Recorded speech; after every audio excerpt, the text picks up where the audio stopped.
I got 10 years to fill a stadium, but only 2 minutes to fill your cranium.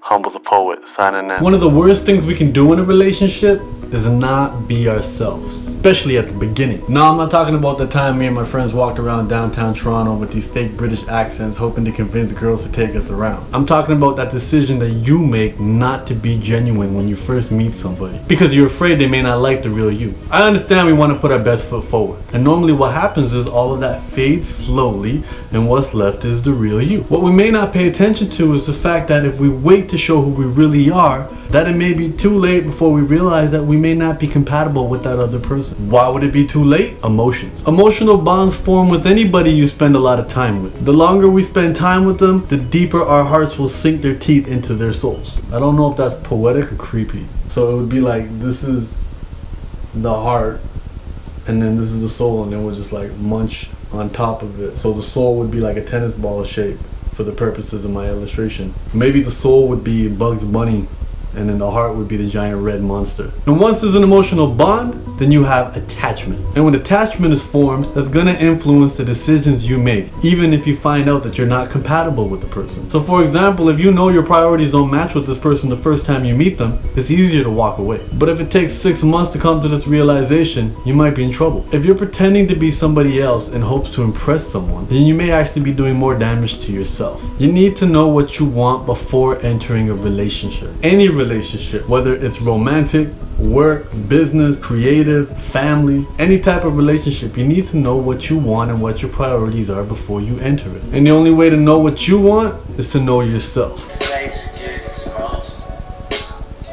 I want that Ferrari, then I saw. If you're too busy trying to figure out what other people want so you can please them, then you may start to feel more and more empty as time goes on, and more trapped as that attachment and that comfort zone builds. You ever wonder why people stay in really bad relationships? It's not because they don't like themselves and they feel like they deserve the negative treatment. Sometimes it simply is because it's all they know. And you may find yourself in a position where it sucks to be where you are, but it's way too scary to leave. We all know people like this, and some of us will admit that we've been people like that as well. Often people may enter our lives simply to teach us what we don't want more than what we do, and that's okay. If you enter a relationship knowing what you want and what you have to offer, you'll be in a safer zone to walk away if you realize that things aren't lining up. Humble, are you encouraging me to break up? No. I'm encouraging people to explore deeper within themselves and the relationships that they have with others. You may have relationships with people and you're hoping they can scratch an itch that they could never reach. And then when they don't fulfill you, you start to resent them. Not all lovers will stay together. Not all families will get along. Not all collaborations are going to be successful. I can't predict the future. I wish I could,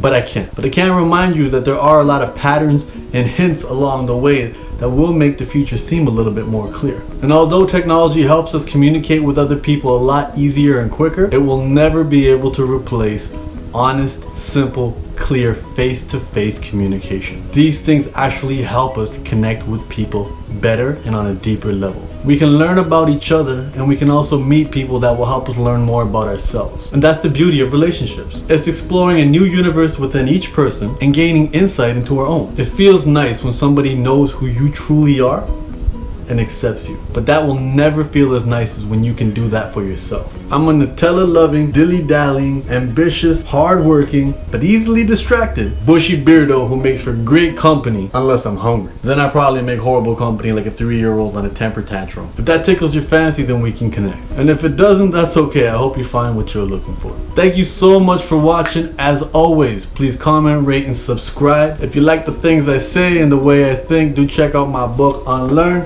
Get yourself a copy at unlearn101.com, Amazon, Barnes & Noble, anywhere online that sells books. Also, if you can't pay for the shipping or you don't want to wait for it to come to your country, you can order the audiobook instantly on my site, unlearn101.com. Then you can listen to me read you the book in my sexy, mumbly voice. Also, I've been trying to release videos a lot more often. I know a lot of popular YouTubers have a schedule.